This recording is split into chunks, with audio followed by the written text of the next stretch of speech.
ಪ್ರಿಯರೇ, ದಿನದ ಬದುಕಿಗೊಂದು ಕ್ರಿಸ್ತನ ಈ ದನಿ ನಮ್ಮೆಲ್ಲರಿಗೂ ಪ್ರೇರಣೆಯಾಗಲಿ. ಪೂಜಾವಿಧಿಯ ಸಾಧಾರಣ ಕಾಲದ 25ನೇ ವಾರ, ಸೆಪ್ಟೆಂಬರ್ 26, 2025 ಶುಕ್ರವಾರ. ಲೂಕನು ಬರೆದ ಪವಿತ್ರ ಶುಭ ಸಂದೇಶದಿಂದ ವಾಚನ. 9ನೇ ಅಧ್ಯಾಯ 18ರಿಂದ 22ರವರೆಗಿನ ವಚನಗಳು.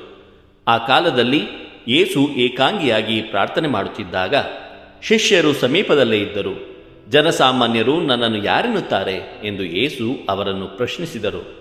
ಅದಕ್ಕೆ ಅವರು, ಹಲವರು ತಮ್ಮನ್ನು ಸ್ನಾನಿಕ ಯೋಹಾನ ಎನ್ನುತ್ತಾರೆ, ಕೆಲವರು ಎಲಿಯನು ಎನ್ನುತ್ತಾರೆ, ಮತ್ತೆ ಕೆಲವರು ಪ್ರಾಚೀನ ಪ್ರವಾದಿಗಳಲ್ಲಿ ಒಬ್ಬನು ಮರಳಿ ಜೀವಂತನಾಗಿದ್ದಾನೆ ಎನ್ನುತ್ತಾರೆ ಎಂದು ಉತ್ತರವಿತ್ತರು. ಆಗ ಯೇಸು, ಆದರೆ ನೀವು ನನ್ನನ್ನು ಯಾರೆನ್ನುತ್ತೀರಿ ಎಂದು ಪುನಃ ಪ್ರಶ್ನಿಸಿದರು.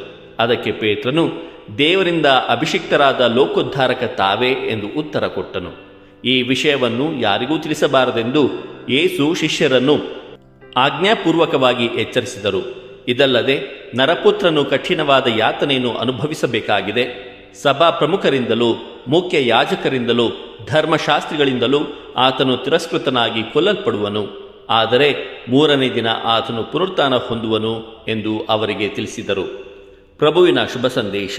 ಕ್ರಿಸ್ತರೇ ನಿಮಗೆ ಸ್ತುತಿಸಲಲಿ. ಚಿಂತನೆ. ನೀವು ನನ್ನನ್ನು ಯಾರೆನ್ನುತ್ತೀರಿ?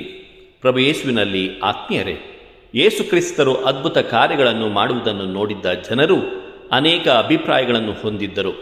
ಇದನ್ನು ಅರಿತ ಕ್ರಿಸ್ತರು ಶಿಷ್ಯರನ್ನು ನೋಡಿ, ಜನರು ನನ್ನನ್ನು ಯಾರೆನ್ನುತ್ತಾರೆ ಎಂದು ಪ್ರಶ್ನಿಸುತ್ತಾರೆ.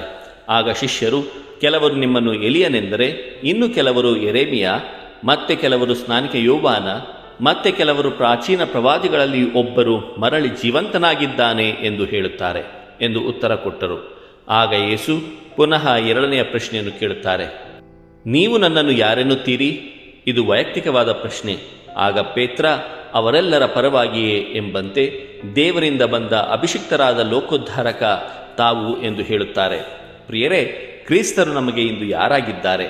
ದೇವರೇ, ಗುರುವೇ, ತಾಯಿಯೇ, ಸಹೋದರನೇ, ಸಹೋದರಿಯೇ, ಗೆಳೆಯನೇ? ಕ್ರಿಸ್ತರ ಮತ್ತು ನಮ್ಮ ನಡುವೆ ಯಾವ ರೀತಿಯ ಸಂಬಂಧವಿದೆ? ಈ ಪ್ರಶ್ನೆಗಳಿಗೆ ನಮ್ಮ ಸರಿಯಾದ ಉತ್ತರವೇನು? ದೇವರು ನಮ್ಮೆಲ್ಲರನ್ನು ಆಶೀರ್ವದಿಸಲಿ. ಇದು ಧ್ವನಿ ಮಾಧ್ಯಮ ಮನೆಯ ಕೊಡುಗೆ. ಧ್ವನಿ ವಂದನೆಯ ಸ್ವಾಮಿ ಶಾಂತಕುಮಾರ್ ಜೆ, ಬೆಂಗಳೂರು ಮಹಾಧರ್ಮ ಕ್ಷೇತ್ರ. ಪ್ರಿಯರೇ, ಈ ಚಾನೆಲ್ ಅನ್ನು ಸಬ್ಸ್ಕ್ರೈಬ್ ಮಾಡಿ ಪ್ರತಿದಿನ ದೇವರ ವಾಕ್ಯವನ್ನು ಆಲಿಸುತ್ತಾ ಅದನ್ನು ಇತರರೊಂದಿಗೆ ಹಂಚಿಕೊಳ್ಳಲು ನಮಗೆ ನೆರವಾಗಿರಿ. ಧನ್ಯವಾದಗಳು.